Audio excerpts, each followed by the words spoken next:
అవలటల్ నీకున్ మృక్కెద త్రుంపవే భవలతల్ నిత్యానుకంపానిధి శ్రీకృష్ణ యదుభూషణ వసుదేవసుతం దేవం కంసచాణూరమర్దనం దేవకీ పరమానందం కృష్ణం వందే జగద్గురుం వ్యాసాయ విష్ణురూపాయ వ్యాసరూపాయ విష్ణవే నమో వై బ్రహ్మనిధయే వాసిష్ఠాయ నమో నమః. భక్తమహశైలారా, ఈరోజు ఎంతో భక్తి శ్రద్ధలతో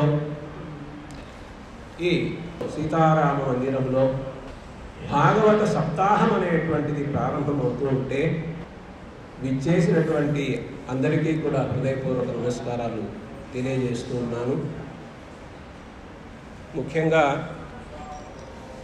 ఈ శ్రీకృష్ణ కథామృతము అనేటువంటి అంశము 7 రోజుల పాటు భాగవత సప్తాహంగా నిర్వహించబడుతూ ఉంది. దీన్ని పద్య సారస్వత పరిషత్ అనేటువంటి సంస్థ గొప్పగా ఏర్పాటు చేయడం జరిగింది. ఎన్నో కార్యక్రమాలని ఎన్నో సంవత్సరాలుగా నడుపుతూ ఉన్నారు పద్య సారస్వత పరిషత్ వాళ్ళు. అధ్యక్షుడిగా గౌరవపు లక్ష్మీ నరసింహారావు గారు, కార్యదర్శిగా డాక్టర్ చేమూర్తి వెంకటేశ్వరరావు గారు ఈ కార్యక్రమాన్ని ఇతర సభ్యులందరితో కలిసి ఐకమత్యంగా పరస్పర సహకారంతో నిర్వహిస్తూ ఉన్నారు. మరి ఈ కార్యక్రమాలన్నీ కూడా వారం రోజుల పాటు జరిగేటువంటి శ్రీకృష్ణ కథామృతం అనేటువంటి ఈ అమృతాన్ని అందరూ కూడా ఆస్వాదించాలి అని కోరుకుంటూ ఉన్నాను. కృష్ణ కథ, భగవంతుడు తాను భూలోకంలో అవతరిస్తూ ఉంటాడు. విష్ణు భగవానుడు ఎప్పుడు అంటే మన భగవద్గీతలో తెలియజేసుకున్నారు కదా, పరిత్రాణాయ సాధూనాం వినాశాయ చ దుష్కృతాం ధర్మ సంస్థాపనార్థాయ సంభవామి యుగే యుగే. పరిత్రాణాయ సాధూనాం, సాధువులైనటువంటి వారిని అందరినీ కూడా రక్షించేందుకోసంగా, వినాశాయ చ దుష్కృతాం, దుర్మార్గులందరినీ కూడా శిక్షించి నశింపజేసేందుకోసంగా, భూభారాన్ని తగ్గించేందుకోసంగా నేను అవతరిస్తూ ఉంటాను అని తెలియజేశారు. కృష్ణుడు కూడా, విష్ణు భగవానుడు శ్రీకృష్ణుడుగా ఆ విధంగానే అవతరించినాడు. రామావతారంలో కూడా అంతే, దుష్ట శిక్షణ శిష్ట రక్షణ కోసంగా అక్కడ రావణుడు అనేటువంటి రాక్షసుల్ని శిక్షించి సాధువులను రక్షించేదానికి రాముడుగా విష్ణు భగవానుడు అవతరించాడు. ఇక్కడ కంసుడు మొదలైనటువంటి రాక్షసులందరినీ కూడా సంహరించి సాధువులందరినీ కూడా, ఆ యాదవులందరినీ కూడా, భక్తులందరినీ కూడా కాపాడేందుకోసంగా శ్రీకృష్ణ పరమాత్మ అవతరించాడు. ఈ అవతారం అనేటువంటిది మహత్తరమైనటువంటిది. శ్రీకృష్ణుని యొక్క అవతారం సంపూర్ణ అవతారము అని కూడా ప్రత్యేకంగా చెప్పబడుతుంది. అవతారాలు దశావతారాలు అని, 21 అవతారాలు అని ఇలా ఎన్నో ఉన్నాయి. ఉన్నటువంటి వాటిల్లో ఇది కృష్ణావతారం సంపూర్ణావతారము అని తెలియజేయబడుతూ ఉంది. మొత్తం మీద ఈ కృష్ణావతార ఘట్టము, కృష్ణుని యొక్క లీలలు, ఈ 7 రోజుల్లో మనం శ్రీకృష్ణుని యొక్క కళ్యాణం, రుక్మిణి కళ్యాణము అంతవరకు కూడా మనం భక్తుల ద్వారా తెలుసుకునేటువంటి ప్రయత్నం చేస్తూ ఉన్నాం కదా.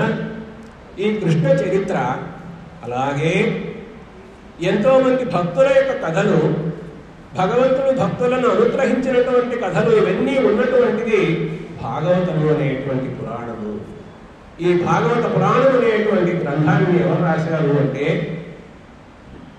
వ్యాస మహర్షి రచించారు.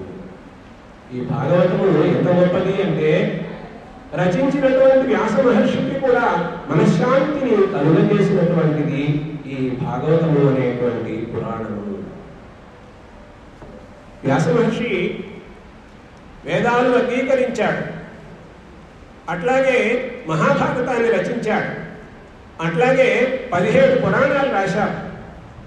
అప్పటికి మనసులో ఆయనకి ఏదో కొరతగా ఉంటే ఆ కొరత తొలగిపోవాలి అని నారద మహర్షిని అడిగితే అప్పుడు ఆయన చెబుతాడు, అయ్యా వ్యాస మహర్షి, నేను చెప్పేటువంటిది వినవయ్యా.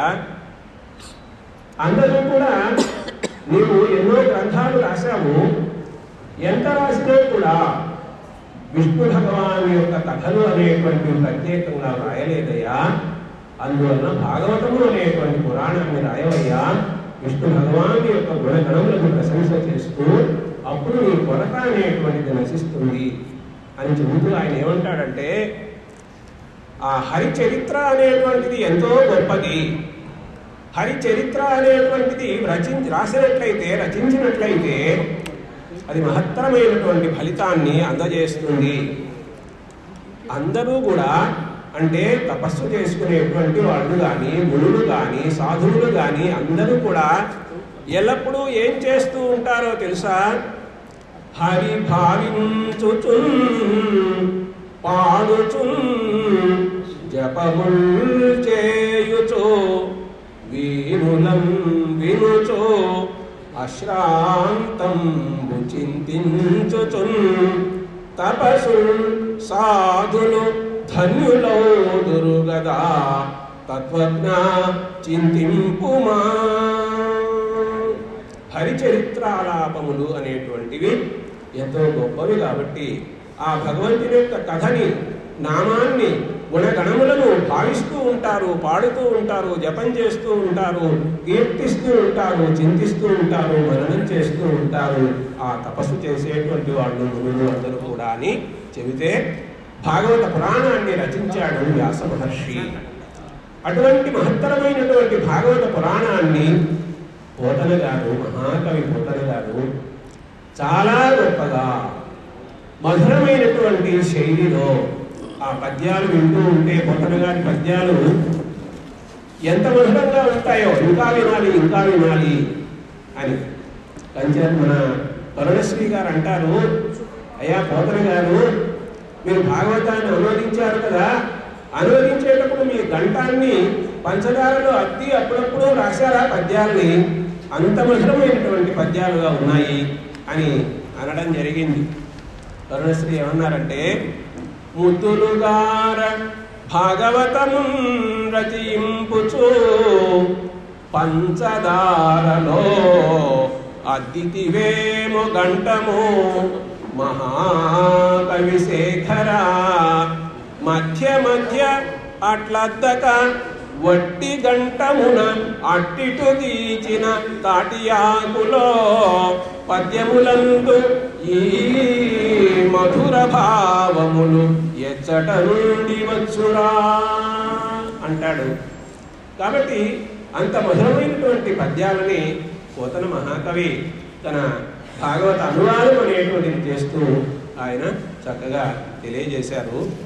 కాబట్టి ఇప్పుడు భాగవతము అనేటువంటిది 12 స్కందములుగా ఉన్నది. ఈ 12 స్కందాల్లో 10వ స్కందము, దశమ స్కందము అనేటువంటిది కృష్ణ భగవాన్ యొక్క చరిత్రతో కూడినటువంటిదిగా ఉన్నది. అక్కడ దశమ స్కందములో ప్రారంభంలోనే ఏమి చెబుతారు అంటే, భాగవత పురాణం ఎవరికి చెప్పారు అంటే, సూత మహర్షి, శౌనకుడు మొదలైనటువంటి మహర్షులందరికీ కూడా నైమిషము అనేటువంటి అరణ్యంలో చెప్పాడు. నైమిషారణ్య మహత్తరమైనటువంటిది అక్కడ. అలా ఆ కథను చెప్పేటువంటి సందర్భంలో పరీక్షిత్తు అనేటువంటి మహారాజుకి శుక యోగీంద్రుల వారు ఈ కథనంతా కూడా తెలియజేస్తూ ఉన్నారు. అక్కడ అడగడం జరుగుతుంది. పరీక్షిత్ మహారాజు ఎన్నో ప్రశ్నలు వేస్తాడు. ఏమని ప్రశ్న వేస్తాడంటే, శీలము గల యదుకులమున ఏలా పుట్టెను మహాత్ముడీశుడు విష్ణుడు, ఏ లీలమెలగే ఎయ్యే వేళల ఏమేమి చేసే వివరింపుతదన్. మహావిష్ణువు యాదవ కులంలో జన్మించాడు అని చెబుతారు కదా. మరి ఆయన ఎలా పుట్టాడు, ఎలా పెరిగాడు, ఏమేమి లీలలు చేశాడు, ఇవన్నీ మాకు తెలియజేయవయ్యా. ఎందువలన నేను అడుగుతూ ఉన్నానంటే, విష్ణు భగవాన్ యొక్క కథలు అనేటువంటివి ఎలాంటివంటే, భవములకు మందు అందరూ కూడా జననము మరణము అనేటువంటిది ఉంది కదా. ఈ భవము అనేటువంటిది, భవసాగరం అనేటువంటిది ఉంది కదా. ఈ భవసాగరాన్ని తరించేదానికి ఒక ఔషధంగా ఉపయోగపడుతుంది విష్ణు కథ అని ఆ విధంగా చెబుతూ ఆ కృష్ణుని యొక్క జననం గురించి అడిగితే, ఆ శుక యోగేంద్రుల వారు పరీక్షిత్ మహారాజుకి ఈ విధంగా తెలియజేస్తూ ఉన్నారు.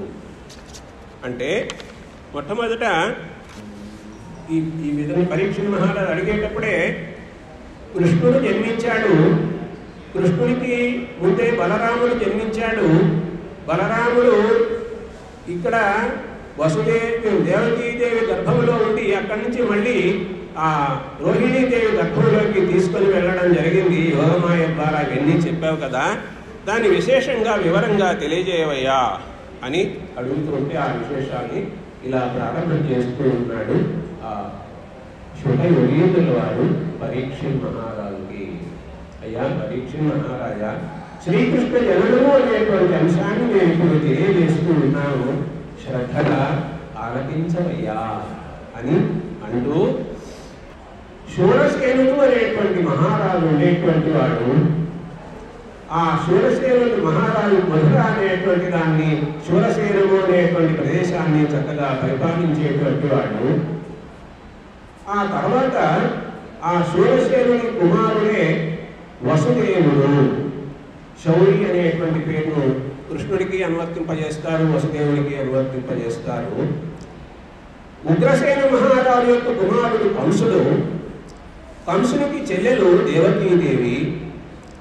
ఈ దేవకీదేవికి ఆ వసుదేవునికి వివాహం అనేటువంటిది చేయడం జరిగింది. వివాహం జరిగిన తరువాత కంసుడు తన చెల్లెలైనటువంటి ఆ దేవకీదేవికి ఆనందాన్ని కలిగిస్తూ అక్కడి నుంచి అమ్మగారింటి నుంచి అత్తగారింటికి వెళ్లేందుకోసంగా ఆ రథములో వాళ్ళని తీసుకొని వెళుతూ ఉన్నటువంటి సమయంలో, అంటే కొత్తగా వివాహమైనటువంటి దేవకీదేవి వసుదేవుడు రథంలో కూర్చున్నారు. ఆ రథమును నడిపేదానికి ఇష్టపడ్డాడు, తానే ఇష్టపడ్డాడు కంసుడు అనేటువంటి అతడు. ఆ కంసుడు అలా తీసుకొని వెళుతూ ఉన్నటువంటి సమయంలో అశరీరవాణి ఒక మాట చెప్పడం జరిగింది.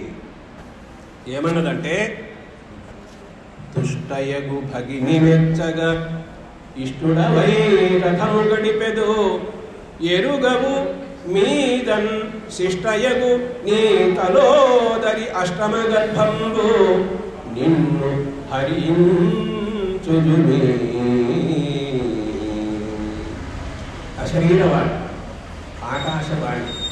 ఓ కంసుడా, నీవు ఈ చెల్లెల్ని రథం మీద కూర్చోబెట్టుకొని, బావగారిని కూర్చోబెట్టుకొని రథం మీద ఇష్టంగా తీసుకొని వెళుతూ ఉన్నావు కదా, ఈమెకు కలుగబోయేటువంటి 8వ సంతానం నీ మరణానికి కారణమవుతుంది అని ఎప్పుడైతే ఈ మాట వినడం జరిగిందో, వెంటనే కంసుడు, రాక్షస ప్రవృత్తి కలిగినటువంటి కంసుడు కోపోద్రిక్తుడైనాడు.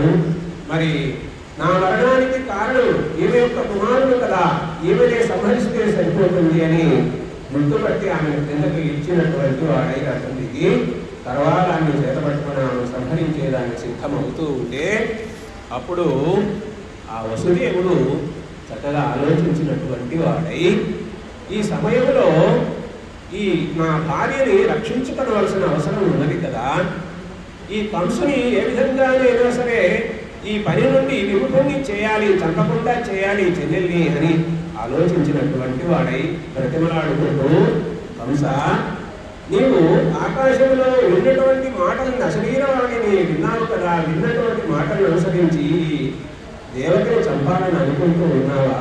అది సరైనటువంటి ఆలోచన కానే కాదు. ఎవరైనా సోదరిని చంపుకుంటారా? చెల్లెలికి ఏం చేయాలి? అన్నము నీవు చెల్లెలికి అక్కట మాడలు చీరెలు ఇచ్చుటో, మన్నన చేయుటో, మధుర మంజుల భాషల ఆదరించుటో, మిన్నుల మ్రోతలే నిజము మేలని చంపకుమన్నా, మానిరావన్నా సహింపుమన్నా, తగదన్నా వధింపకుమన్నా వేడెదన్. కోపంతో ఉన్నటువంటి ఆ కంసుని ఈ విధంగా బ్రతిమలాడుకుంటూ ఏం చెబుతూ ఉన్నాడంటే, ఒక ఆలోచన చెయ్యి, ఆలోచన చేయకుండా పని చేస్తే పొరపాటు అవుతుంది, ఒక ఆలోచన చెయ్యి. ఆకాశవాణి ఏమని చెప్పింది? 8వ సంతానము నీకు సంహరిస్తుందని చెప్పింది కదా, మరి 8వ సంతానం అంటే ఎంతో కాలం ఉంది కదా, పుట్టేటువంటి ప్రతి బిడ్డను నీకు తెచ్చి ఇస్తాను, ఆ విధంగా నీవు ఆ బిడ్డని అప్పటికప్పుడే నీవు సంహరించు అని అంటే ఆ మాట నచ్చింది కంసుడికి.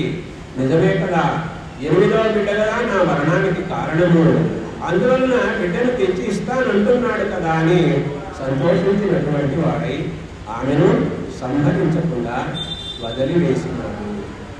అయితే ఆ తరువాత 1 సంవత్సరానికి ఒక బిడ్డ కలిగితే, కుమారుడు కలిగితే, కీర్తిమంతుడైనటువంటి ఆ కుమారుడు కలిగితే వసుదేవుడు తాను ఇచ్చినటువంటి మాటను అనుసరించి ఆ పుట్టిన బిడ్డని, పురుటి బిడ్డని అప్పుడు అట్లాగే తీసుకుని వచ్చి కంసుని దగ్గరికి తీసుకొని వచ్చి, ఇదిగో నా మాట నేను నిలబెట్టుకున్నాను, నేను సంహరించు అని అంటూ ఉంటే, లోకంలో ఎవరు కూడా తన మాట కోసంగా వసుదేవుని వలె బిడ్డను తీసుకుని వచ్చి ఇవ్వడం అనేటువంటిది జరగదు. సత్యవాక్ పాలన అనేటువంటి దానికి ఎంతగా కట్టుబడి ఉన్నాడో కదా ఈ వసుదేవుడు అనేటువంటి ఆలోచన చేశాడు కంసుడు. చేసినటువంటి ఆలోచన ఏం చేశాడంటే, నీవు నీ మాట నిలబెట్టుకున్నావు, ఇది చాలా గొప్ప విషయము, అందువల్ల నేను ఏం చేస్తున్నానంటే ఒక ఆలోచన చేస్తున్నాను. 8వ బిడ్డ కదా నాకు మారకుడు, ఈ మొదటి బిడ్డ కాదు కదా, అందువల్ల వెనక్కి తీసుకొని వెళ్ళు అని ఆ విధంగా కంసుడు చెబితే, సరే అని తీసుకొని వెళ్ళేదానికి సిద్ధమయ్యాడు. కానీ మళ్ళీ కంసుడి మనసు ఎప్పుడు ఎలా మారుతుందో తెలియదు అని అనుకుంటూ వెళ్ళాడు. వెళ్ళిన తరువాత అలాగా ఒక్కొక్క సంవత్సరానికి ఒక్కొక్క బిడ్డ చొప్పున 6 కుమారులు కలిగాడు ఆ దేవకీ దేవికి. అయితే మధ్యలో ఒకానొక రోజున నారద మహర్షి వచ్చాడు. నారద మహర్షి వచ్చి, ఓ కంస, నీకు ఏకాంతంలో ఒక మాట చెబుతానయ్యా అని తీసుకొని వెళ్ళి, నీవు రాక్షస అంశంలో ఉన్నటువంటి కాలనేమి అనేటువంటి వాడివి. ఈ రేపల్లెలో నందగోకులంలో ఉండేటువంటి వాళ్ళందరూ దేవతల అంశంలో జన్మించినటువంటి వారు. విష్ణువు నిన్ను సంహరించేదానికి తప్పకుండా 8వ గర్భంలో జన్మిస్తాడు అనేటువంటి విషయాన్ని చెబితే, ఓహో నేను రాక్షసుని కాలనేమిని, వీళ్ళందరూ దేవతలు, వీళ్ళందరూ నాకు శత్రువులు కదా అని భావించి, అయితే 8వ కుమారునికి ముందు పుట్టే 7 మంది కూడా సహాయం చేసే అవకాశం కూడా ఉంటుంది కదా అని ఆలోచించి వరుసగా ఆ 6 మంది కుమారులు జన్మించి ఉంటే ఆ 6 మంది కుమారులను కూడా సంహరించాడు ఈ కంసుడు వరుసగా తీసుకుని వచ్చి సంహరించాడు. అయితే 7వ సారి దేవకీదేవి గర్భమును ధరించింది. అయితే ముందే విష్ణు భగవానుడు తాను ఈ విధంగా భూలోకములో అవతరిస్తాను అనేటువంటి విషయాన్ని బ్రహ్మదేవునికి తెలియజేశాడు. బ్రహ్మదేవుని దగ్గర ఈ భూమి గోరూపంగా ఒక ఆవు యొక్క రూపాన్ని ధరించి బ్రహ్మదేవుని దగ్గర మొరపెట్టుకున్నది, దేవతల దగ్గర మొరపెట్టుకున్నది. రాక్షసులు ఎక్కువగా ఉన్నారు, వాళ్ళ చేష్టల వల్ల భూభారమును నేను భరించలేకుండా ఉన్నాను అని. అప్పుడే విష్ణు భగవానుడు అన్ని నిర్ణయం చేసి బ్రహ్మదేవునికి తెలియజేశాడు. బ్రహ్మదేవుడు కూడా చక్కగా దేవతలందరినీ కూడా యాదవులుగా జన్మించమన్నారు. అట్లాగే అప్సరసలు వీళ్ళందరూ కూడా సురకన్యలు అందరూ కూడా భూమి మీద జన్మించేదానికి, హరికి పూజ చేసేదానికి జన్మించాలి అని చెప్పడం జరిగింది. అప్పుడే యోగమాయ, ఆ యోగమాయను గురించి విష్ణు భగవానుడు నీవు ఆ వ్రేపల్లెలో నందగోకులంలో యశోదమ్మకు కుమార్తెగా జన్మించాలి. అంతకంటే ముందే ఒక ప్రత్యేకమైన అంశం ఏమిటి అంటే దేవకీదేవికి 7వ గర్భములో ఆదిశేషుడు జన్మిస్తాడు. ఆదిశేషుడు గర్భంలో ఉన్నప్పుడే నీవు ఆ గర్భంలో ఉన్నటువంటి పిండమును జాగ్రత్తగా తీసుకుని వెళ్ళి రోహిణీదేవి యొక్క, అంటే వసుదేవుని యొక్క మరొక భార్య అయినటువంటి రోహిణీదేవి కడుపులో ఉంచాలి అని ముందే చెప్పి ఉన్నాడు. కాబట్టి ఎప్పుడైతే 6 కుమారులు చనిపోయిన తరువాత 7వ కుమారుడుగా ఆదిశేషుడు ఆమె యొక్క గర్భములో ప్రవేశించినటువంటి సందర్భములో మరి యోగమాయ తాను ముందుగా అనుకున్నటువంటి ఆలోచన ప్రకారంగా ఆమె యొక్క గర్భము నుండి, ఆ గర్భాశయం నుండి ఆ గర్భమును తీసుకొని వెళ్ళి ఆ నందగోకులంలో ఉన్నటువంటి ఆ రోహిణి అనేటువంటి వసుదేవుని మరొక భార్య యొక్క గర్భంలో ఉంచడం జరిగింది. ఆ విధంగా అక్కడ రోహిణికి బలరాముడు జన్మించడం జరిగింది. బలరాముడు 7వ గర్భం. అయితే మొట్టమొదట ఆ దేవకీదేవి గర్భంలో ఉండినాడు. ఆ తరువాత రోహిణీదేవి గర్భంలోకి యోగమాయ కారణంగా వెళ్ళినాడు. ఆ బలరాముడు అని, అలాగే సంకర్షణం వలన జన్మించాడు కాబట్టి సంకర్షణుడు అని పేరు కూడా ఆయనకి ఏర్పాటు చేయడం జరిగింది. ఆ తరువాత అయితే లోకములో అందరూ ఏమనుకున్నారు, దేవకీదేవికి గర్భస్రావం అయింది అని అనుకోవడం జరిగింది. ఆ తర్వాత కొంతకాలానికి ఆ దేవకీదేవి గర్భవతి అయింది. మరలా 8వ గర్భము అనేటువంటిది నిలబడింది. ఆ సమయంలో అంటే విష్ణు భగవానుడే కదా జన్మించబోతూ ఉన్నాడు. కాబట్టి ఆ విష్ణు భగవానుడు అవతరించబోతూ ఉన్నాడు అనేటువంటి విషయం తెలుసుకున్నటువంటి దేవతలందరూ కూడా, బ్రహ్మ, పరమేశ్వరుడు, ఇతర దేవతలు అందరూ కూడా అక్కడికి వచ్చారంటే కారాగారంలో పెట్టి ఉన్నాడు ఈ కంసుడు. ఆ కారాగారంలోకి రావడం జరిగింది. కారాగారంలోకి వచ్చి అక్కడ దేవకీదేవి గర్భంలో ఉన్నటువంటి ఆ విష్ణు భగవానుని యొక్క గొప్పతనాన్ని చక్కగా ఆ దేవతలందరూ కూడా ప్రశంస చేయడము, స్తుతి చేయడం అనేటువంటిది జరుగుతూ ఉంది. అక్కడ వాళ్ళందరూ కూడా అనేక విధాలుగా ఆ భగవానుని స్తోత్రం చేశారు. ఏమంటే దుష్ట శిక్షణ చేయాలి, శిష్ట రక్షణ చేయాలి, అందుకోసం నీవు అవతరించబోతూ ఉన్నావయ్యా, మీ ఆలస్యం లేకుండా అవతరించవలసినది అని ఆ విధంగా అంటూ ఉంటే ఆ భగవానుడు అష్టమి రోహిణి ప్రొద్దున అష్టమ గర్భమున పుట్టే ఆ దేవకికి దుష్టుని కంసు వధింపగా సృష్టి ప్రతిపాలనం భుజేయగా. కృష్ణ శతకంలో ప్రత్యేకంగా ఈ విషయాన్ని చక్కగా తెలియజేయడం జరిగింది. ఆయన జన్మించే ముందు కంసుడు ఆలోచిస్తూ ఉన్నాడు, ఎప్పుడు జన్మిస్తే ఆ క్షణంలోనే సంహరించాలి అని అనుకుంటూ ఉన్నాడు. ప్రతి విషయము కూడా కృష్ణుడి గురించి ఆలోచిస్తూ ఉన్నాడు అన్నమాట. అంటే భయం ఏర్పడింది కదా, మరణం కలుగుతుందని. ప్రతి క్షణము ఏ పని చేసినా ఎప్పుడు బిడ్డ పుడతాడో, నాకు మరణం ఎప్పుడు కలుగుతుందో అని. విష్ణువు అంటే నారదుడు చెప్పి వెళ్ళాడు కదా, విష్ణు భగవానుడే 8వ గర్భంలో జన్మిస్తాడు అని. కాబట్టి తిరుగుచు ఉడుచుచు త్రావుచు అరుగుచు కూర్చుండి లేచు అనవరతంబుల్ హరి తలచి తలచి జగము ఆ హరిమయమని తలచే కంసుడు ఆరనియలు కన్. ప్రతి సెకను ప్రతి క్షణము కూడా ఆ విష్ణు భగవాను గురించే ఆలోచిస్తూ ఉన్నటువంటి వాడై ఎప్పుడు జన్మిస్తాడో, ఎప్పుడు నన్ను సంహరిస్తాడో అని ఆలోచిస్తూ ప్రతినిత్యము కూడా హరి హరి హరి అంటూనే ఉన్నాడు.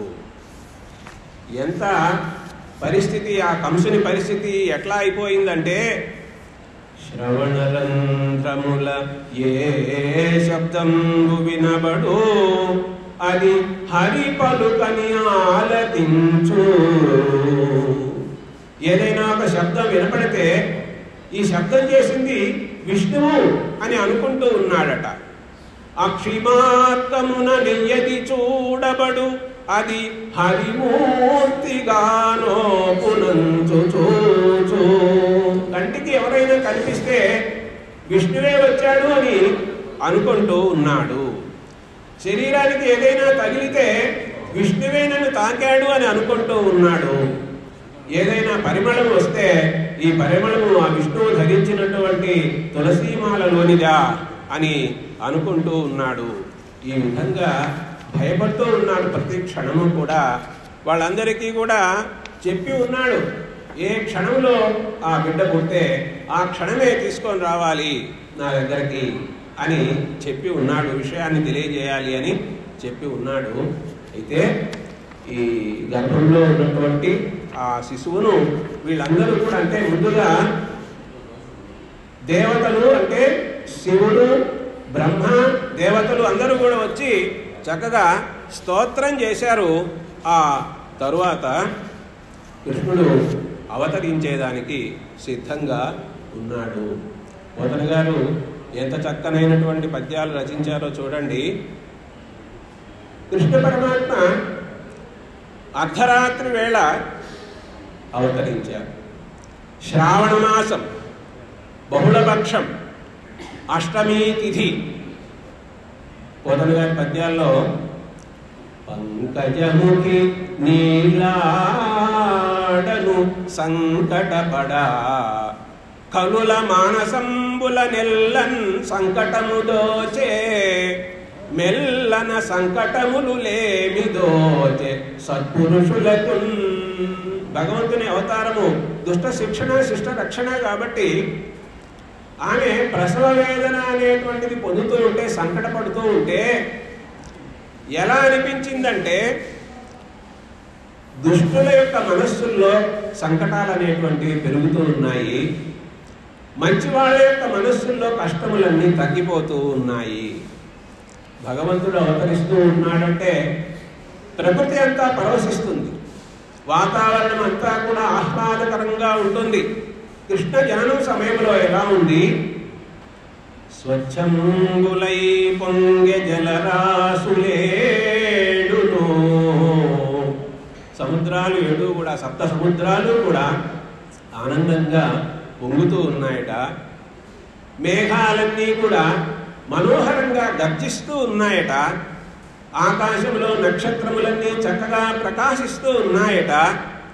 అట్లాగే గాలి, చల్లని గాలి మెల్లగా వీస్తూ ఉందట. అట్లాగే యజ్ఞమును యాగమును చేసేటప్పుడు ఆ అగ్ని ఎంతో గొప్ప తేజస్సుతో ప్రకాశిస్తూ ఉందట. ఆ విధంగా గ్రామాలు, పురములు అన్నీ కూడా ఆనందంగా ఉంటే దేవతలు తమకు ఇక కృష్ణుడు అవతరిస్తున్నాడనేటువంటి ఆనందంతో, దుష్ట శిక్షణ శిష్ట రక్షణ జరుగుతుందనేటువంటి ఉద్దేశంతో దేవతలు ఆకాశం నుండి పూల వర్షాన్ని కురిపిస్తూ ఉన్నారు. అలరు సోనలు కురిసిరి అయ్యమరవరులు దేవకీ దేవి దేవదేవుని దేవకీ దేవి కనగా పుష్పవర్షాన్ని కురిపించారు. పాడిరి గంధర్వులు పాడిరి గంధర్వోత్తములు ఆడిరి రంభాది కాంతలు ఆనందమునన్ కూడిరి సిద్ధులు భయములు వీడిరి చారణులు మొరసె వేల్పుల పేరుల్. గంధర్వులంతా కూడా చక్కగా గానం చేశారు. రంభామలైనటువంటి అప్సరలంతా చక్కగా ఆనందంగా నృత్యం చేశారు. సిద్ధులందరూ ఒక సమూహంగా చేరారు. చారణులు భయాన్ని వదిలిపెట్టేశారు. దేవదుందుములు అనేటువంటివి గొప్పగా మ్రోగినాయి. అలాంటి ఆ తరుణములో సుతుగనే దేవతి నడురేయి అతి శుభగతి తారలును గ్రహంబులు నుండన్ దితిసుత నిరాకరిష్ణు శ్రిత వదనాలంకరిష్ణు జిష్ణు విష్ణు. అర్ధరాత్రి సమయంలో దేవకీదేవి ఆ కృష్ణుణ్ణి ప్రసవించేదానికి సిద్ధమైంది. కృష్ణ భగవానుడు అక్కడ మరి జన్మించి అవతరించినటువంటి ఆ సమయంలో అయితే ఇక్కడ కృష్ణుడు అవతరించాడు కదా, మామూలుగా చిన్న బిడ్డగా అవతరించడం అన్నట్లుగా కాకుండా విష్ణు భగవానుడుగానే అక్కడ ప్రత్యక్షమయ్యాడు. మరి ఎంత మనోహరంగా అప్పుడు పుట్టినటువంటి ఆ విష్ణు భగవానుని యొక్క గొప్పతనాన్ని పోతన మహాకవి వర్ణిస్తున్నారో చూడండి. పుట్టినటువంటి ఆ విష్ణువు ఎట్లా ఉన్నాడు? జలధర దేహు ఆజాను చతుర్బాహు సరసేరుహాక్షు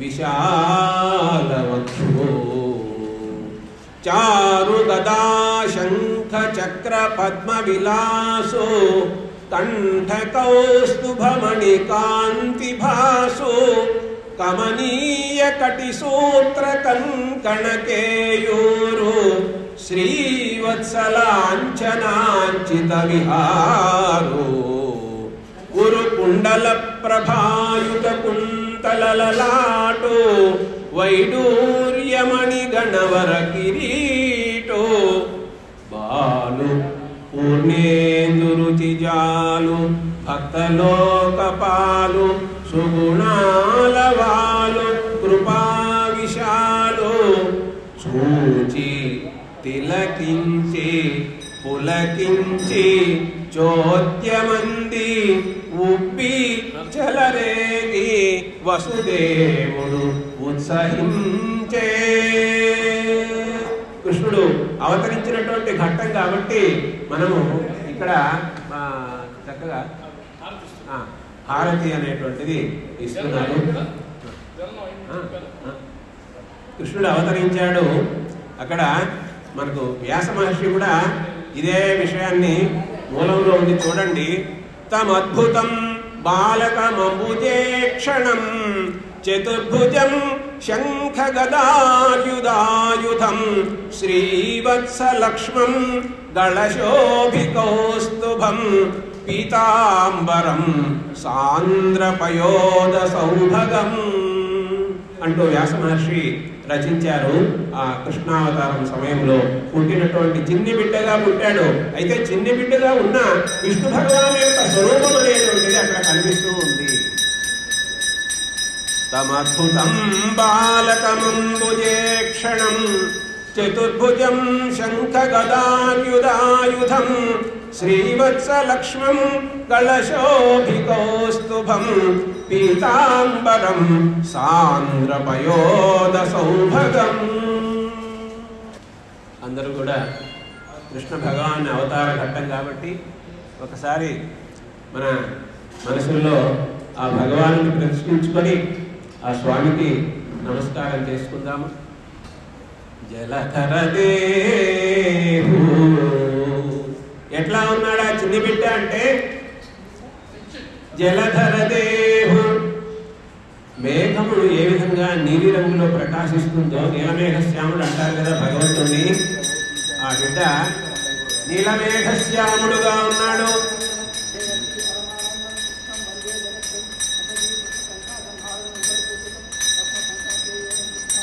అందరూ కూడా హారతి అనేటువంటిది స్వామికి చూపించడం జరిగింది కదా.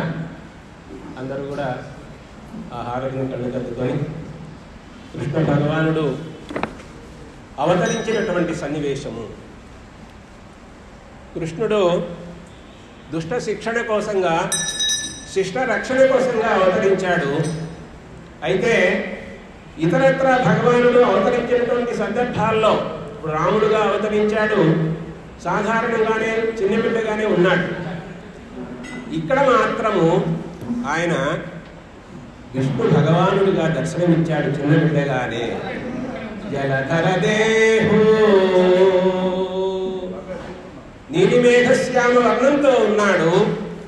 ఆజాను చతుర్బాహు, పొడవైనటువంటి చేతులు, 4 భుజములు. విష్ణు భగవానుడికి 4 భుజాలు ఉంటాయి కదా, చతుర్భుజులు అంటారు కదా. 4 భుజాలు, పొడవైనటువంటి చేతులు ఉన్నాయి. సరసీరుహాక్షు, తామర వంటి వెడల్పైన మనోహరమైన కన్నులు కలిగి ఉన్నాడు. విశాలవక్షు, విశాలమైన వక్షస్థలం కలిగి ఉన్నాడు. చారు గదా శంఖ పద్మ విలాసు, చారు గదా శంఖ చక్ర పద్మ విలాసు. ఆ బిడ్డకి 4 చేతులున్నాయి. విష్ణు భగవానుడికి 4 చేతుల్లో, ఒక చేతిలో గద, మరొక చేతిలో శంఖము, మరొక చేతిలో సుదర్శన చక్రము, మరొక చేతిలో పద్మము. ఈ విధంగా 4 కూడా చేతిలో ధరించి ఉన్నాడు. కంఠ కౌస్తుభమణి కాంతి భాసు, మెడలో కౌస్తుభమణి అనేటువంటిది గొప్పగా ప్రకాశిస్తూ ఉన్నది. కమనీయ కటి సూత్ర కంకణ కేయూరు, బంగారు మొలత్రాడుంది. మామూలుగా మనం చిన్నపిల్లలకి నేర్పిస్తూ ఉంటాం. చేత వెన్న ముద్ద చెంగల్వ పూదండ బంగారు మొలత్రాడు పట్టుదట్టి సందేతాయతలును సరిమూవ గజ్జలు చిన్ని కృష్ణ నిన్ను చేరి కొలుతూ అని అంటూ ఉంటాం. ఆ విధంగా బంగారు మొలత్రాడున్నది, కంకణములున్నాయి, భుజకీర్తులున్నాయి. ఇక్కడ ఒక మత్స, శ్రీవత్సము అంటారు. శ్రీవత్సం అనేటువంటి ఒక మత్సతో ప్రకాశించేటువంటి వాడుగా ఉరు కుండల ప్రభాయుత కుంతలలాటు, కుండలములు గొప్పగా ప్రకాశిస్తూ ఉన్నాయి. వైడూర్యము, వజ్రము, నవరత్నములతో పొదిగినటువంటి కిరీటాన్ని కూడా కలిగి ఉన్నాడు. అటువంటి బాలుణ్ణి పూర్ణేందురుచిజాలు, నిండు చందమామ వంటి ముఖం కలిగి ఉన్నాడు. భక్తలోకపాలు, భక్తులందరినీ కూడా భక్తుల సమూహాన్నంతటా కూడా రక్షించేటువంటి మహానుభావుడు. సుగుణాలవాలు, సుగుణములకు నిలయమైనటువంటి వాడు. కృపా విశాలు, దయ అనేటువంటిది ఎంతో గొప్పగా కలిగినటువంటి వాడు. అటువంటి ఆ బాలుణ్ణి చూచి మళ్ళా చూస్తూ చూడండి, చూచి తిలకించి పులకించి అని 3 పదాలు వేశాడు పోతన గారు. ఆయన్ని చూసి, ఆ బిడ్డను చూచి తిలకించి పరవశించిపోతున్నాడు, పులకించిపోతూ ఉన్నాడు, అంతా ఆశ్చర్యపోతూ ఉన్నాడు, పొంగిపోతూ ఉన్నాడు. ఆ వసుదేవుడు ఇట్లా అంటున్నాడు. చూడండి, ఎవరైనా సంతోషం కలిగినప్పుడు, అందులో పుత్రోదయం కలిగినప్పుడు మామూలుగా రాజులు కాబట్టి, ప్రభువులు కాబట్టి దానం చేయాలి అనేటువంటి గోదానం కానీ ఇవన్నీ కూడా చేస్తూ ఉంటారు. ఈ వసుదేవుడు అక్కడ కారాగారంలో సంఖ్యలన్నీ వేసి ఉన్నారు కాబట్టి మనసులోనే గోదానం చేసినట్లుగా ఆయన 10,000 గోవులను బ్రాహ్మణులకు దానం చేసినట్లుగా మనసులోని సమర్పించాడు. అంటే ఈ సంఖ్యలన్నీ లేని సమయంలో తరువాత ఆ గోదానం అనేటువంటిది ఆయన చేసేదానికి సిద్ధమయ్యాడు. అయితే ఆ విష్ణు భగవానుని అవతారంలో ఉన్న బిడ్డను చూచినటువంటి వసుదేవుడు ఈ పురిటి ఇంటికి ఉద్యద్దీపంగును పోలి చాలా దీపించు నిజంబు ఈ పాపడు నలుమగముల ఆ పాపని గనిన మేటియగునని భక్తి. విష్ణు భగవానుడు అంటే ఆ సమయంలో ఈ దేవకి వసుదేవుల మీద మాయ అనేటువంటిది లేకుండా చేశాడు ఆయన. అంతా ఆయన ఇష్టమే కదా, ఆయన లేలే కదా. కొన్ని క్షణాల పాటు ఆ విధంగా విష్ణు భగవానుడిని తమ బిడ్డగా గమనించినటువంటి ఆ వసుదేవుడు అంటున్నాడు, ఈ విష్ణు భగవానుడు బ్రహ్మదేవుడికి తండ్రి కదా, ఆయన ఇప్పుడు ఇక్కడ బిడ్డగా జన్మించడం అనేటువంటిది జరిగింది. సాధారణంగా బిడ్డ కనబడితే చిన్న బిడ్డకి సంతోషంగా ఆశీస్సులు అందజేస్తారు. కానీ వసుదేవుడు ఏం చేస్తూ ఉన్నాడు? నమస్కారం చేస్తూ ఉన్నాడు, స్తోత్రం చేస్తూ ఉన్నాడు. సాగి మృక్కి లేచి సరగున నొసలిపై కేలుదమ్మిదోయి గీలు కొలిపి పాపడనక వెరక పాపని మొదలింటి పోకలెల్లదలచి పొగడదొడగే. రెండు చేతులు జోడించి శిరస్సు మీద ఉంచినటువంటి వాడై ఆ బిడ్డకి నమస్కారం అనేటువంటిది చేస్తూ నా కుమారుడు అనేటువంటి భావాన్ని పక్కన పెట్టి ఆయనే పరమాత్మ విష్ణు భగవానుడు అనేటువంటి ఆలోచన చేస్తూ ఏ నిన్ను అఖిల దర్శను జ్ఞానానంద స్వరూపు సంతతు అపరాధీనుని మాయాదూరుని సూరుని గాగండి ఇట్టి చోద్యము కలదే. నేను ఎంతో గొప్ప పుణ్యం చేసుకున్నాను, అందువల్లే నిన్ను జ్ఞాన స్వరూపుడమైనటువంటి నిన్ను, మాయను గెలిచేటువంటి నిన్ను, ఎవరికి అధీనంలో లేకుండా స్వతంత్రంగా ఉండేటువంటి నిన్ను, భగవంతుడమైనటువంటి నిన్ను కుమారుడుగా పొందాను. ఎంత ఆశ్చర్యమైనటువంటి విషయము అని అక్కడ అంటూ ఉన్నాడనమాట. ఇంకా కూడా మింటన్ రోసిన మ్రోత దాలిమిని నోమేంద్రింప మున్నీవు నా ఇంటన్ బుట్టెదవంచు కంసుడు దొడిన్ హింసించెని అన్నలన్ కంటన్ కూరుకుదేడు ఈ ఉదయమీ కారాగనుల్ చెప్పగా పంటిం పండెదురే గుదించువడి నీపై నేడు సన్నద్ధుడై. ఇప్పుడు నీకు ముందు పుట్టినటువంటి నీ అన్నులనందరినీ కంసుడు సంహరించాడు. నీవు పుట్టగానే నిన్ను కూడా సంహరించేదానికి సిద్ధమవుతాడు. ఆ విషయాన్ని నీకు గుర్తు చేస్తూ ఉన్నాను అని ఆ విధంగా అన్న తరువాత దేవకీదేవి కూడా ఎంతగానో సంతోషించి, అంటే ఆ సమయంలో ఆ మాయ లేదు కాబట్టి ఆ విష్ణు భగవానుని బాలుని రూపంలో, కుమారుని రూపంలో ఉన్నటువంటి విష్ణు భగవాన్ని చూచి ఏమంటుందో చూడండి.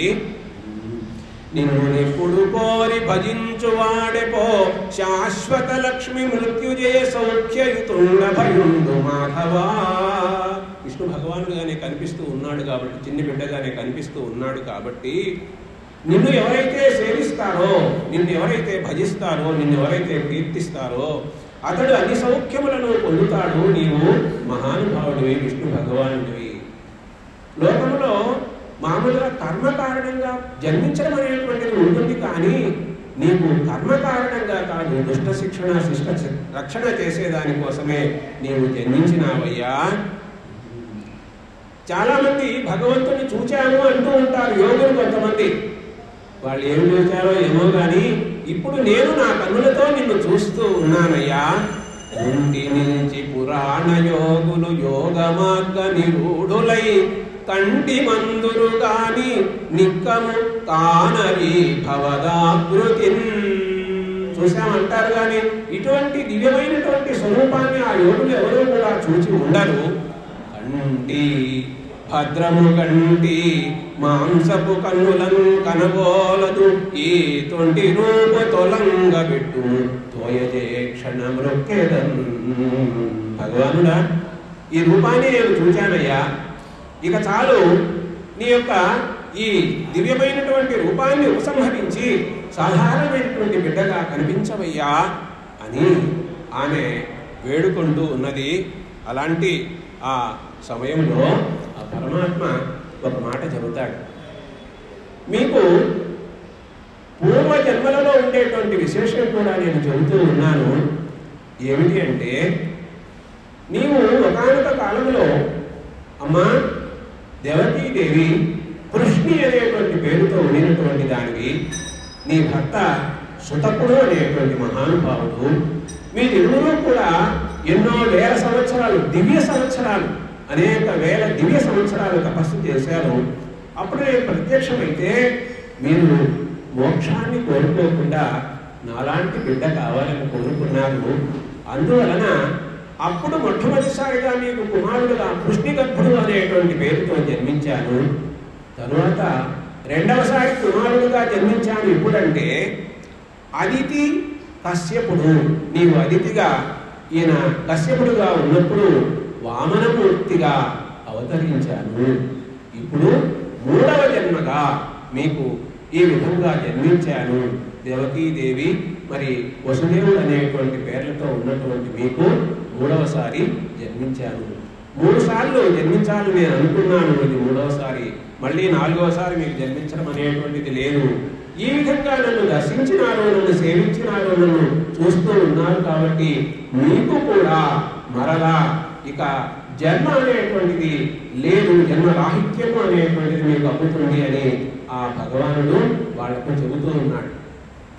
ఆ విధంగా దేవకీదేవి యొక్క వసుదేవుని యొక్క పూర్వజన్మ వృత్తాంతమును కూడా చక్కగా తెలియజేసిన తరువాత ఆ భగవానుడు తన యొక్క దివ్యమైనటువంటి విష్ణు భగవాని రూపాన్ని వదిలిపెట్టి చిన్ని బిడ్డ రూపంలో ఉండి కాళ్ళు చేతులు ఆడిస్తూ అలా అక్కడ వేడుక చేస్తూ ఉంటే, అప్పుడు ముందుగానే విష్ణు భగవాను యొక్క సూచన అనేటువంటిది వసుదేవుడు గ్రహించి ఉన్నాడు కాబట్టి తాను ఏమి చేయవలనో అది చేసేదానికి సిద్ధమవుతూ ఉన్నాడు.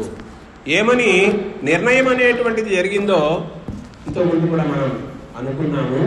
ఏమిటి అంటే, ఇక్కడ పుట్టినటువంటి ఈ బిడ్డని వసుదేవుడు తీసుకొని వెళ్ళి నందగోకులంలో యశోదమ్మ దగ్గర ఉంచాలి.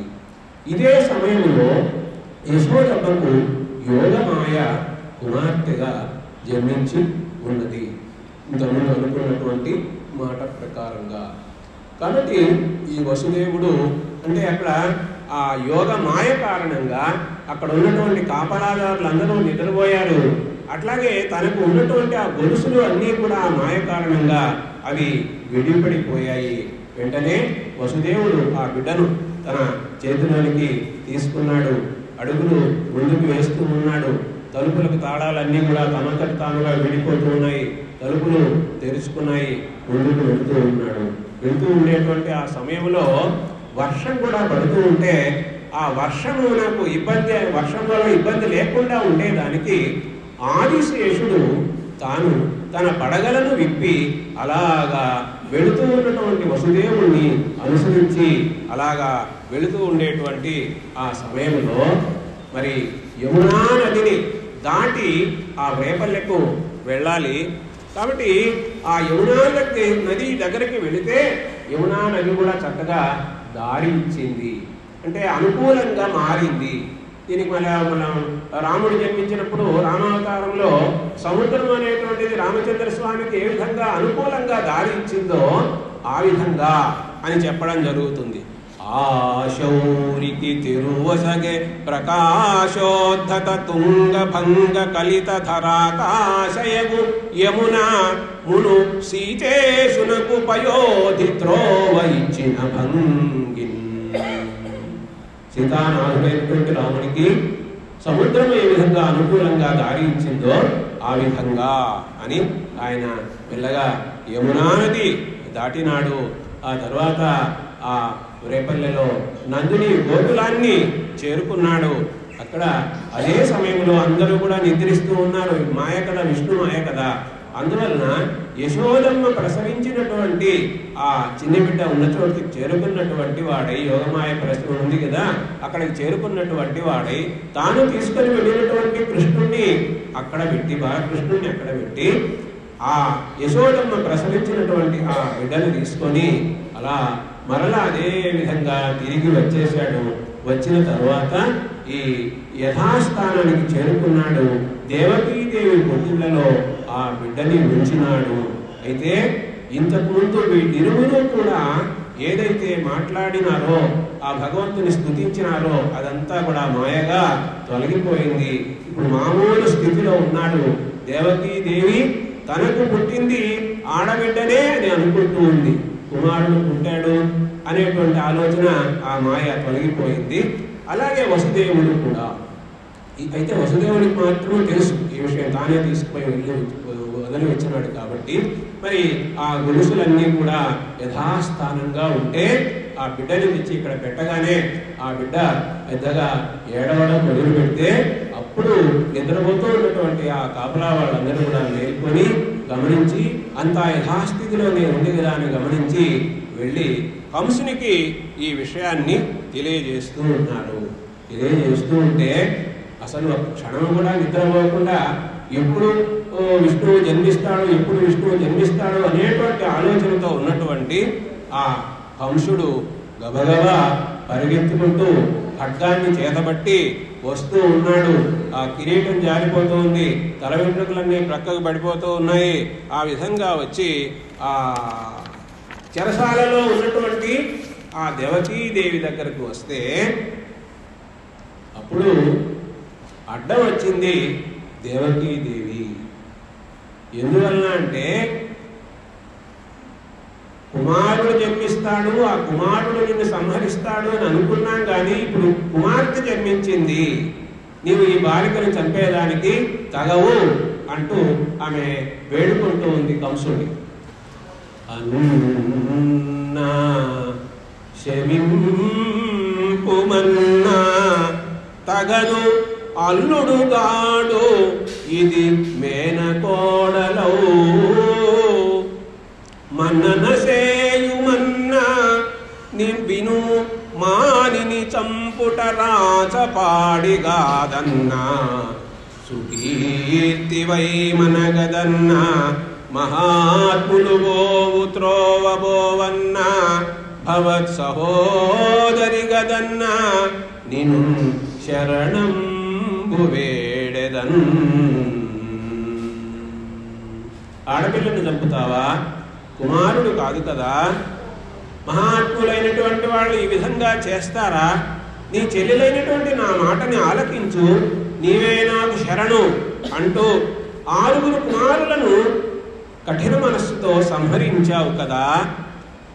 ఇప్పుడు నాకు పుత్రీదానం చేయవయ్యా, పుత్రులను ఎట్లా ఇవ్వలేదు, పుత్రీదానం చేయవయ్యా అని ఆ విధంగా వేడుకుంటూ ఉంటే తనకు చావు మూడింది కదా అనేటువంటి ఆలోచనతోనే ఉన్నటువంటి ఆ కంసుడు ఆమె చేతిలో ఉన్నటువంటి ఆ బిడ్డను తీసుకున్నాడు. ఆ పాదాలు బట్టి కాళ్ళు బట్టి తీసుకొని నేలకేసి అలా బండ మీదకేసి కొట్టేదానికి సిద్ధం అవుతూ ఉంటే అప్పుడు అతని చేతి నుంచి జారినటువంటి ఆ యోగమాయ ఆకాశంలోకి వెళ్ళినటువంటిది అయి, ఆకాశంలో నిలబడినటువంటిది అయి వానితో కంసునితో ఈ విషయాన్ని ఇలా చెబుతూ ఉంది. అయితే ఆకాశానికి వెళ్ళినటువంటి ఆ అమ్మవారు యోగమాయ, విష్ణు భగవానుడు ఎంత గొప్పవాడో అంత గొప్పది కదా ఆ యోగమాయ కూడా. ఆమె ఆకాశంలో ఎలా ఉంది అంటే దివ్యమైనటువంటి మాలికలను ధరించి ప్రకాశిస్తూ ఉన్నది, గొప్ప అలంకారములతో ప్రకాశిస్తూ ఉన్నది. ఆమెకు 8 చేతులున్నాయి. 8 చేతుల్లో గద, శరమంటే బాణము, శంఖము, చక్రము, చర్మ, చాప, అసి, శూలము అనేటువంటి 8 ఆయుధాలను ధరించినటువంటిది అయి ఆకాశంలో ఆమె ఉంటే, ఆ ఆకాశంలో ఉండే సంచరించేటువంటి సిద్ధులు, చారణులు, కిన్నరులు, గరుడులు, గంధర్వులు వీళ్ళందరూ కూడా ఆమెను చక్కగా కీర్తిస్తూ ఉంటే ఆ సమయంలో ఆమె ఈ విధంగా ఆ కంసునితో మాట్లాడుతున్న చూడండి.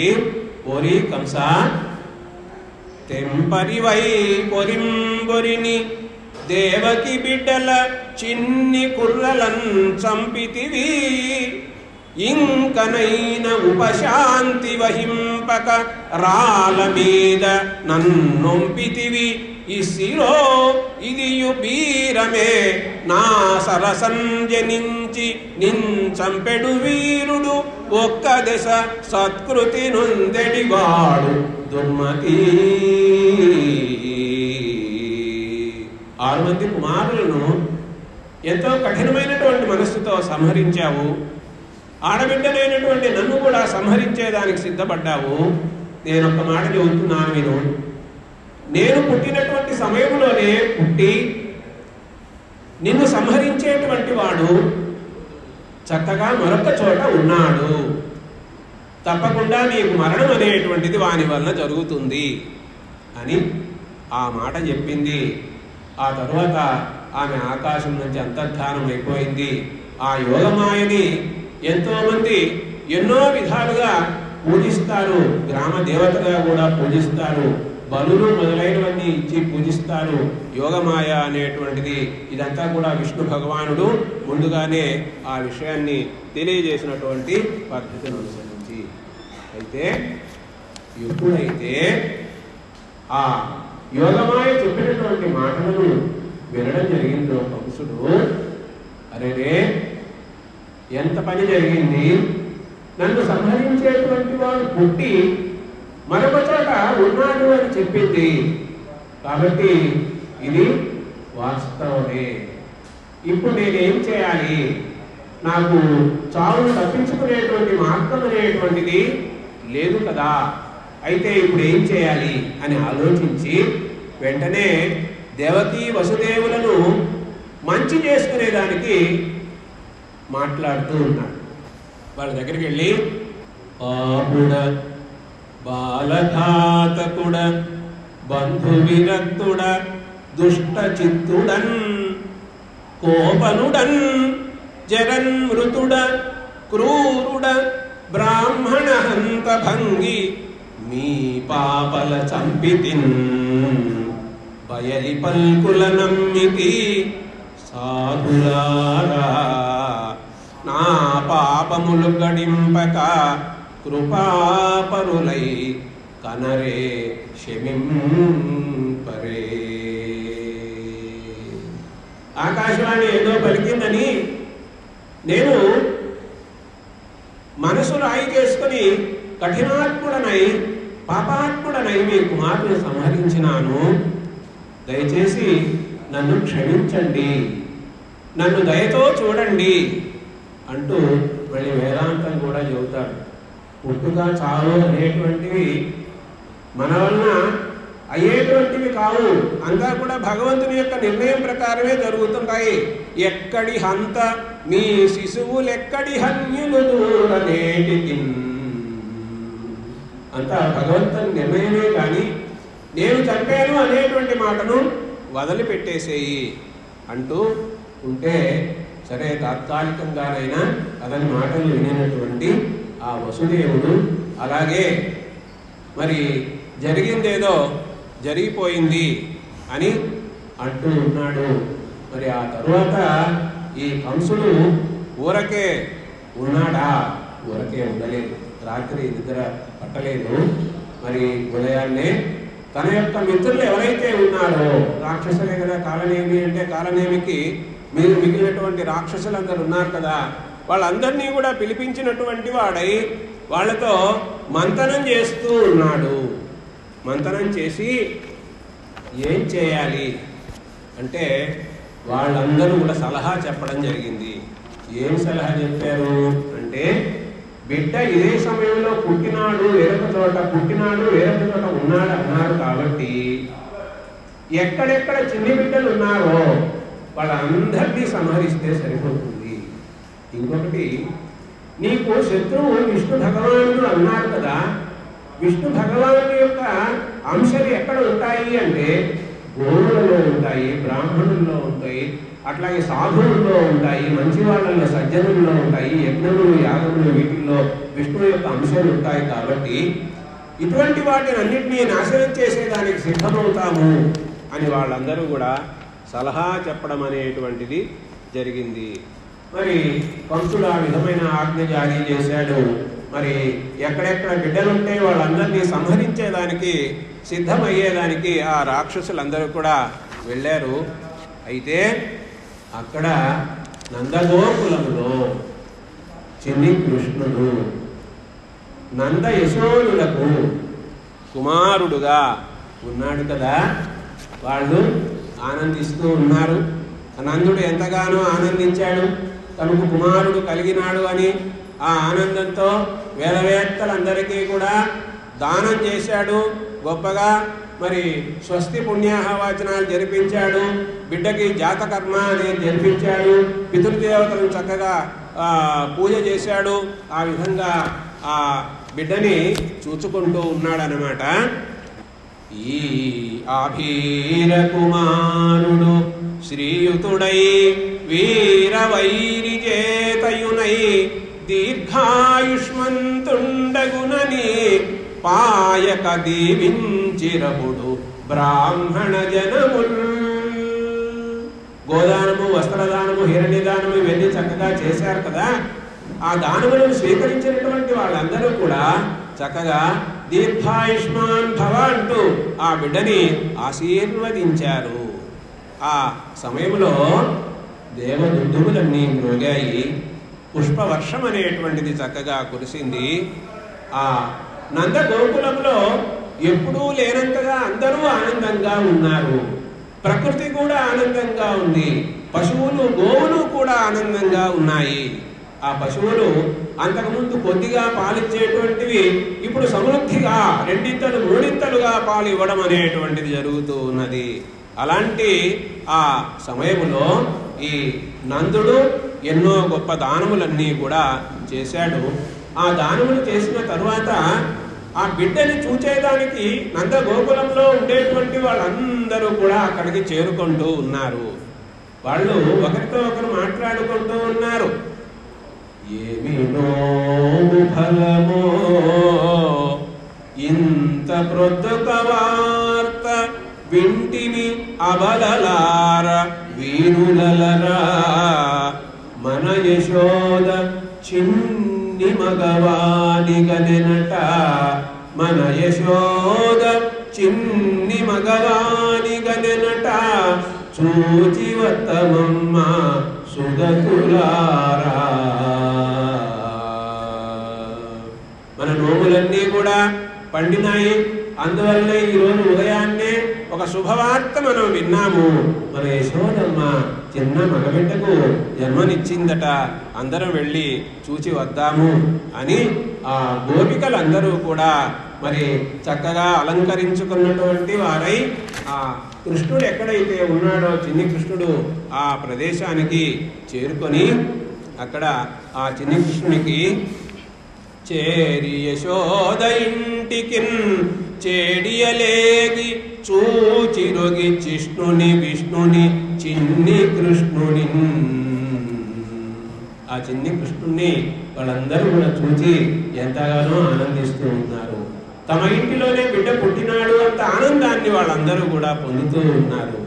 చిన్ని బిడ్డకి అక్కడ చక్కగా చూడండి తలస్నానం అన్ని కూడా చేయిస్తూ ఉన్నారు. ఆ పనికి నూనె తలయంటి పసుపు పూసి బోరు కాడించి హరిరక్ష పొమ్మటంచో జలములొక కన్ని చుట్టి రాజల్లి తొట్లను నిచి దీవించి పాడిరయ్యు ఇదలెల్లా. చిన్నబిడ్డకి స్నానం చేయిస్తూ ఉన్నారు. ఆ స్నానం చేయించేటప్పుడు నీళ్ళు అలా చల్లి హరిరక్ష శ్రీరామ రక్ష అంటూ కూడా రక్ష వాక్యాలు కూడా హరికే హరిరక్ష అని మళ్ళీ ప్రత్యేకంగా చెబుతూ ఉన్నారు. అట్లా వాళ్ళందరూ జో జో కమలదలే క్షణ ఉయ్యాల్లో వేసి జోలపాటలన్నీ పాడుతూ ఉన్నారు. జో జో కమలదలే క్షణ జో జో మృగరాజ మధ్య జో జో కృష్ణ జో జో పల్లవ కరపద జో జో పూర్ణేందువదన జో జో ఎనుచున్. జోలపాటలు పాడుతూ ఉన్నారు. ఆయన మరి కమల దళముల వంటి తామర రేకుల వంటి కన్నులు కలిగినటువంటి వాడా, కోమలమైనటువంటి చిగురాకు వంటి చేతులు కలిగినటువంటి వాడా, నిండు చందమామ వంటి ముఖం కలిగినటువంటి వాడా, నీకు జోలపాట పాడుతూ ఉన్నాము అంటూ ఆ విధంగా వాళ్ళు జోలపాట పాడుతూ ఉంటే, లోకములు నిదురబోవను జోగొట్టుచు నిదురబోని శుభగుడు రమణుల్ జోగొట్టి పాడ నిదురంగై కొను క్రియ ఊరకుండే కనుదెరవకయున్. లోకాలన్నీ కూడా నిద్రపోయేదానికి ఆయన జోగొడుతూ ఉంటాడు. అటువంటి మహానుభావుడు ఇక్కడ ఆ గోపికలందరూ కూడా జోలపాటలు పాడుతూ ఉంటే మరి విన్నట్లుగా నిద్రపోయినట్లుగా నటిస్తూ అలా కన్నులు మూసుకున్నాడట. కాబట్టి ఆ కృష్ణావతారం అనేటువంటిది ఎంత గొప్పది. అసలు భగవంతుడు మన భగవంతుని పుట్టుక అనేటువంటిది లేదు కదా. అటువంటి పుట్టుక లేనటువంటి ఆ మహానుభావుడు ఆ రేపల్లిలో బిడ్డగా జన్మించినాడు. ఆ తర్వాత జాత కర్మములన్నీ కూడా చక్కగా చేశారు. ఏ తపములనైన నెలమి పండని పంట పల్లవి జనముల వాడ పండే. తపస్సుల యొక్క ఫలములన్నీ కూడా అక్కడే పండినాయి. ఆ బిడ్డ ఒక్కొక్క సమయంలో ఒక్కొక్క విధంగా కనిపిస్తూ ఉన్నాడట. చేయువుల్ చేయుతరిన్ విధాత కరణించినందు. కొన్ని పనులు చేసేటప్పుడు బ్రహ్మదేవుల్లా కనిపిస్తున్నాడట. సంతోష దృష్టియుతుండైనగుచున్ జనార్దనుని మాటిన్వల్చు. సంతోషంగా ఆయన ఉన్నప్పుడు విష్ణు భగవానులాగా కనిపిస్తున్నాడు. రోషించి ఉన్న ఎడన్ రుద్రుని భంగి నొప్పును. ఒకసారి కోపిస్తాడు. ఆ కోపంతో ఉన్నప్పుడు పరమశివునిలాగా ఉంటాడట. సుఖానందమున్ పొంది తన్మయుడై బ్రహ్మము భాతి బాలుడమనున్ బాహుళ్య భావంబునన్. పరబ్రహ్మ స్వరూపంగా కూడా ఆయన అక్కడ ఉన్నాడు. ఆ విధంగా ఆ నంద గోకులంలో నంద యశోనులకు కుమారుడుగా అక్కడ పెరిగేదానికి సిద్ధమైనటువంటి ఆయన తన యొక్క లీలలన్నీ కూడా అనేకమైనటువంటి లీలలు కృష్ణుడు జన్మించినప్పుడే ఒక మహత్తరమైనటువంటి లీలను మనం గమనించాము. ఆ అనేక విధమైనటువంటి లీలలు అనేటువంటివి ఉన్నవి. ఆ లీలలు అనేటువంటి ఆ బాలకృష్ణుని లీలలను రేపటి దినము మనకు అగస్త్య సుబ్బారావు గారు తెలియజేసేటువంటి ప్రయత్నం చేస్తారు. అట్లాగే గోవర్ధనోద్ధరణం అనేది శ్రీనివాస్ చక్రపాణి గారు, శ్రీకృష్ణ తత్వము చెముడు వెంకటేశ్వరరావు గారు, రాసలీల అనేటువంటిది శతావధాని సూరం శ్రీనివాసులు గారు, కంసవధ శతావధాని కొండపి మురళీకృష్ణ గారు, రుక్మిణీ కళ్యాణం శ్రీ పోలవరపు లక్ష్మీ నరసింహారావు గారు. ఈ విధంగా భాగవత సప్తాహం ఆ భగవంతుని యొక్క కథలు వింటూ ఉంటే ఇంకా వినాలి ఇంకా వినాలి అనిపిస్తుంది. భగవంతుని యొక్క జననము, భగవంతుని యొక్క గుణములను మనం చెబుతూ ఉంటే అనుకుంటూ ఉంటే హృదయములో ఆ గుణములు అనేటువంటివి నిలబడి మనం కూడా అటువంటి గొప్ప గుణాలను పొందేదానికి ప్రయత్నం చేసి వాటిని సాధించాలి అనేటువంటి ఆలోచన కూడా కలుగుతుంది. కృష్ణ భగవానుడు పుట్టింది మొదలుకొని చివరి వరకు కూడా ఎన్ని కష్టాలను అనుభవించినాడో మనకు తెలుసు. పుట్టినప్పటి నుంచి కష్టాలే. అయినా కూడా ఏనాడు చిరునవ్వు అనేటువంటిది వదిలిపెట్టకుండా ఆ మహానుభావుడు ఉన్నాడు కదా. అటువంటి ఆ చిరునవ్వు అనేటువంటి దాన్ని మనం పొందాలి.